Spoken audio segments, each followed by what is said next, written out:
Doctor निगम, हमारे पास हमारे दर्शकों के बहुत ईमेल्स आ गए हैं। अशोक वर्मा ये पूछते हैं, वो ये जानना चाहते हैं कि उनके जो सीधे पैर का जो घुटना है वो कभी कभी उसमें से आवाज़ आती है, टक टक की कुछ आवाज़ें आती हैं, और किसी भी ज़रा से गड्ढे में अगर एड़ी चली जाती है तो झटका आ जाता है।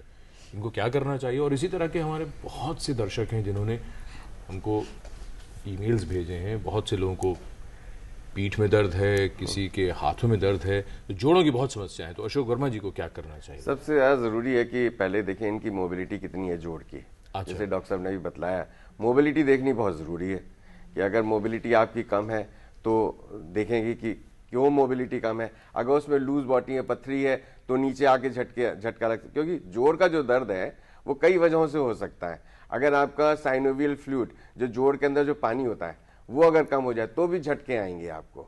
अगर आपके जोड़ के अंदर पथरी है तो भी झटके आएंगे। अगर आपके मसल टेंडेंस अगर वीक है तो भी झटके आएंगे। तो कोई भी ऐसी चीज है जिससे जोड़ में इंस्टेबिलिटी है या जोड़ स्ट्रेन्ड है तो उसमें से किट-किट की आवाज आएगी।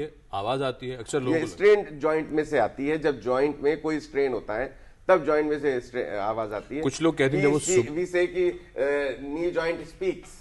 अच्छा, और कुछ लोग, डॉक्टर निगम, ये होता है कि जब वो सुबह सोकर उठते हैं तो कहते हैं हम पैर रखते हैं जमीन पर तब आवाजें आती हैं जोड़ों से, पैरों में से, वो क्या होता है?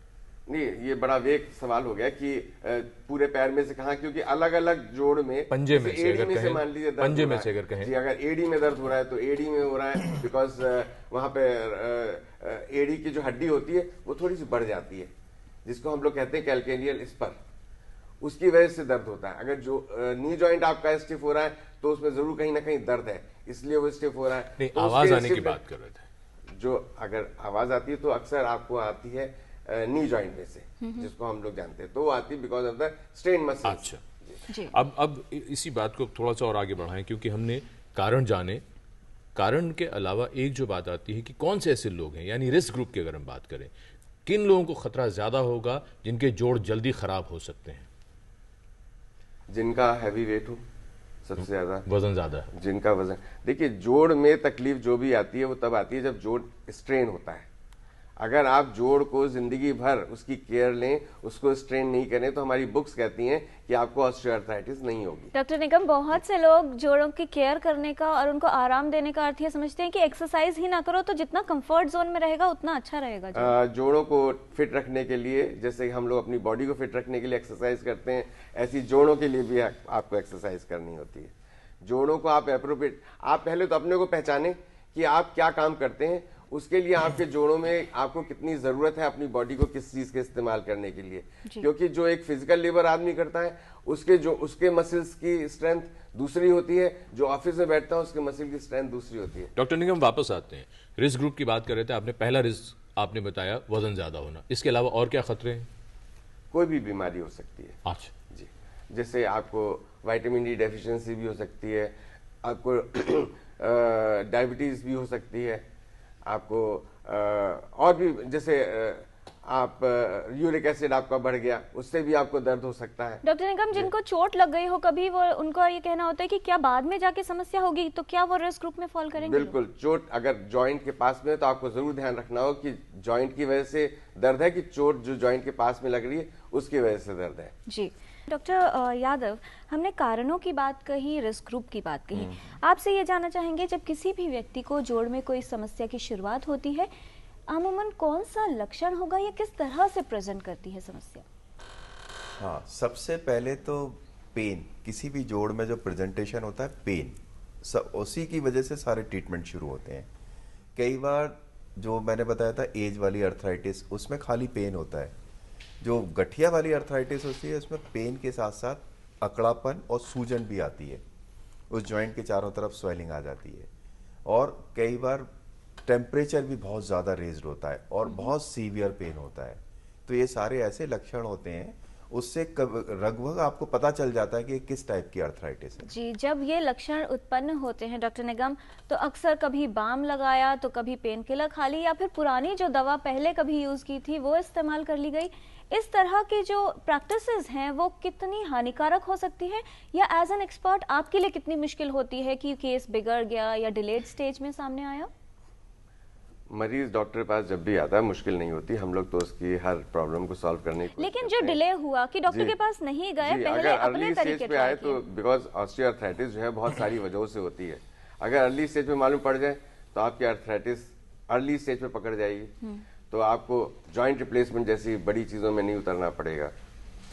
जी डॉक्टर चंद्रशेखर, हमारे पास चेतना अंजुम का एक ईमेल आया है। वो ये कह रही हैं कि उनको शुरू में उनके घुटनों में तकलीफ हुई, उसके बाद उनकी पीठ में भी तकलीफ होने लगी। डॉक्टर ने जब उनको एक्सरे करने के लिए बोला तो बैकबोन में जो स्पेसेस हैं वो ज़रा कम हो रहे हैं और अब उनको पीठ में भी दर्द है और घुटनों में भी दर्द है। डॉक्टर ने कहा आप एक्सरसाइज करिए, एक्सरसाइज की तो उससे दर्द और बढ़ गया। क्या करना चाहिए इनको? हाँ, ये एक्सरसाइज की उससे दर्द बढ़ गया, ये अच्छा साइन नहीं है। ये एक्सरसाइज करने के बाद जो है अगर थोड़ा बहुत सोरनेस बढ़ना तो मामूली बात है, आप नहीं करते हो, आप करोगे थोड़ा सा आपको फील होगा। अगर दर्द उनका बहुत ज्यादा बढ़ गया है और हो सकता है जो उनका पेन, बैक का पेन, वो दोनों रिलेटेड हो, एक ही चीज हो, एक ही बीमारी जो दोनों को अफेक्ट कर रही हो, तो इसलिए उनको बेटर ये इसके एक्सपर्ट को, ऑर्थोपेडिशियन और इसमें रिमेटोलॉजिस्ट की भी शायद जरूरत पड़ सकती है, क्योंकि औरत है, ये फीमेल है, कुछ चीजें ज्यादातर अर्थराइटिस फीमेल में ज्यादा होती हैं। एक और बात इसी से जुड़ी हुई, जो अभी जो सवाल पूछा गया कि लोग जो देर करते हैं आने में तो तरह तरह की चीजें इस्तेमाल करते हैं और मालिश का हमारे यहाँ बड़ा जोर रहता है, तो जोड़ों की मालिश करिए, कितना गलत है कितना सही है डॉक्टर चंद्रशेखर? मालिश या पेन किलर ये ज्यादातर जो है कोई काम नहीं करते। जैसे कि आपको बुखार आया, आपके यहाँ पस पड़ा हुआ है, आपने गोली खाई, बुखार दब गया, लेकिन पस तो नहीं गया आपका, बीमारी तो वही है, फिर आप 8 घंटे काम करेंगे, गोली खाते रहो आप और एक दिन बहुत ज्यादा खराब हालत हो सकती है। मेनली जो चीज ठीक होती है, मालिश बल्कि नुकसान करती है। सिम्टोमेटिकली उनको लगता है मेरा दर्द कम हो गया, लेकिन बीमारी अंदर ही अंदर और बढ़ रही होती है। आगे वो जो थोड़ा बहुत फायदा दिखता है वो कुछ दिन में चला जाता है, वो भी फिर जब तक जॉइंट बहुत खराब हो जाता है, तो इससे बहुत नुकसान होता है। उसको ठीक करने के लिए बेसिक जो प्रॉब्लम है वो दूसरी चीजें हैं, वो करनी चाहिए। डॉक्टर शर्मा, आपसे यहाँ एक बात जरूर जानना चाहेंगे, कभी किसी को जोड़ के आसपास कभी भी चोट लगती है तो एक चीज ये होती है कि उस पर गर्म मालिश करें या उस पर बर्फ से सिकाई करें, दोनों में से क्या बेहतर होता है, या करें या ना करें? जब कभी जोड़ के आसपास चोट लगती है या शरीर के किसी भी हिस्से में चोट लगती है तो गर्म हॉट फर्मेंटेशन कभी नहीं करते।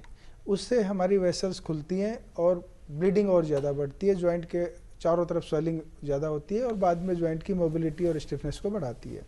तो जैसे कि जो हमारे फर्स्ट एड के प्रिंसिपल है उनमें भी ये शामिल है कि जहाँ कहीं चोट लगे उसको आइस कोल्ड स्पंजिंग करते हैं, आइस स्पंजिंग करते हैं, पार्ट को रेस्ट देते हैं और एलिवेट करके रखते हैं। जो जहाँ तक ठंडे गरम सिकाई की बात है, गर्म कब करनी चाहिए? गरम सिकाई जो है इन्फेक्शन अगर किसी को है तो उसमें भी नहीं करते, क्योंकि इन्फेक्शन स्प्रेड हो जाता है। अच्छा, बहुत कुछ ऐसी चीज़ें हैं, देखिए सर्दी का माहौल है उसमें कोल्ड स्पंजिंग तो आप वैसे ही हो जाती है, तो उसमें अगर ऐसे टाइम अगर जॉइंट में आर्थराइटिस का पेन होता है तो उसको हॉट फर्मेंटेशन में आराम मिलता है। तो ऐसे केस में कंट्रास्ट बात हो जाती है कि कोल्ड बाई वेदर हो गई या हॉट आप कर रहे हैं। जब कभी जोड़ के अंदर कोई खराबी ज़्यादा बढ़ती जाती है और हम उसका इलाज नहीं करते तो कुछ सिम्टम है जो साइन है जो मिलते हैं, जैसे कि जॉइंट का स्टिफनेस, जॉइंट की डिफॉर्मिटी, जॉइंट का फंक्शनल लॉस और जॉइंट की स्टेबिलिटी को लॉस हो जाता है। जी डॉक्टर निगम, यही बात, अमूमन जोड़ों की समस्याएं या दर्द जो है वो जाड़ों में फिर क्यों बढ़ जाता है? जाड़ों बेसिकली मसल स्पाज्म हो जाता है ठंडक से, तो उस वक्त जो है ऐसे लोग एसी में भी अगर ज्यादा देर रहे हैं उनको भी प्रॉब्लम हो जाती है एसी में अगर। जी जी जी बिल्कुल, और ये होता मसल स्पाज्म की वजह से। जी, इस चर्चा को जारी रखेंगे, लेकिन उससे पहले विधान जी हैं हमारे साथ महाराष्ट्र से फोन लाइन पर। विधान जी, आपका स्वागत, सवाल पूछिए। मैडम नमस्कार, इन टोटल हेल्थ में सभी को। सर जी, आपको भी नमस्कार, क्या जानना चाह रहे हैं आप? मेरा एक्चुअली जो नेक है स्टिफनेस हो गया है, तो मैं अभी दाहिना बायां मोड़ नहीं सकता हूँ, नेक जी ऊपर नीचे भी नहीं कर सकता हूँ। तो मेरा MRI scan and x ray report में बताया गया है कि मेरे को एंकोलाइसिस स्पॉन्डिलाइसिस हुआ है जी। तो अभी आगे क्या करना चाहिए, कोई विशेष एक्सरसाइज है या? जी, आपकी एज कितनी है? 54 मैडम। 54 इयर्स। डॉक्टर यादव, आप क्या सजेस्ट करेंगे इन्हें? हाँ, एंकाइलोजिंग स्पॉन्डिलाइटिस मर्दों में, जैसे हमने बताया ना, ज्यादातर अर्थराइटिस औरतों में होती है, मर्दों में ज्यादा कॉमन होती है। और ये नेक के साथ बैक को भी स्टिफ कर देती है, कूलों को भी खराब करती है, 3 जगह पे सबसे ज्यादा अटैक करती है। तो इसका अर्ली स्टेज में, या गठिया हो या एंकाइलोजिंग स्पॉन्डिलाइटिस हो, इन सब का अगर अर्ली स्टेज में ही प्रॉपर ट्रीटमेंट किया जाए तो ये सब चेक रहती हैं। मैं ये नहीं कह रहा पूरी तरह से करेक्ट हो जाती हैं। और कई बार एंकाइलोजिंग स्पॉन्डिलाइटिस ऐसी भी होती है, एक अटैक आया फिर जिंदगी में कभी नहीं आया। कई बार ऐसा होता है माइल्ड सी चलती रहती है लाइफ लॉन्ग, तो इसको ट्रीट करना जरूरी होता है। और ट्रीटमेंट में सबसे बड़ा इंपॉर्टेंट होता है एक्सरसाइज, और इसकी स्पेशल दवाई भी आती हैं, वो भी दी जाती हैं। वो कोई आपको गठिया का एक्सपर्ट या ऑर्थोपेडिशियन वो आपको दे सकता है। इसको प्रॉपरली ट्रीट कीजिए। जी, हमने लक्षणों को जान लिया है। अब डॉक्टर चंद्रशेखर, कोई व्यक्ति जिसको ये पता चल गया कि ये लक्षण हैं, वो आपके पास आया, तो अब उसके बाद आगे की जांच किस प्रकार होगी और ये तय किस तरह होगा? क्योंकि आपने कई प्रकार बताए हैं कि कई तरह की समस्याएं होती हैं जोड़ों की। जी, डायग्नोसिस ज्यादातर तो एग्जामिनेशन से ही पता चल जाता है, हिस्ट्री और एग्जामिनेशन। पेशेंट से आपने बात की, उसने परेशानी बताई, आपने एग्जामिन किया, ज्यादातर इसी से पता चल जाता है किस टाइप की अर्थराइटिस है, इसको क्या ट्रीटमेंट की जरूरत है। लेकिन कई बार अर्ली स्टेज में पता नहीं चलता है, तो उसके लिए एक्सरे कराना होता है। एक्सरे तो हम लोग रूटीनली कराते ही हैं एक बेसलाइन दे के लिए, और उसके साथ ब्लड इन्वेस्टिगेशंस भी कराने होते हैं। कई बार एमआरआई की भी ज़रूरत पड़ती है। 3-4 ऐसी चीज़ें होती हैं जिसके बेसिस पे ऑलमोस्ट आप 100% कह सकते हो कि उनको इस टाइप की अर्थराइटिस है, और इस टाइप की अर्थराइटिस में ये ट्रीटमेंट की लाइन रहनी चाहिए। जी।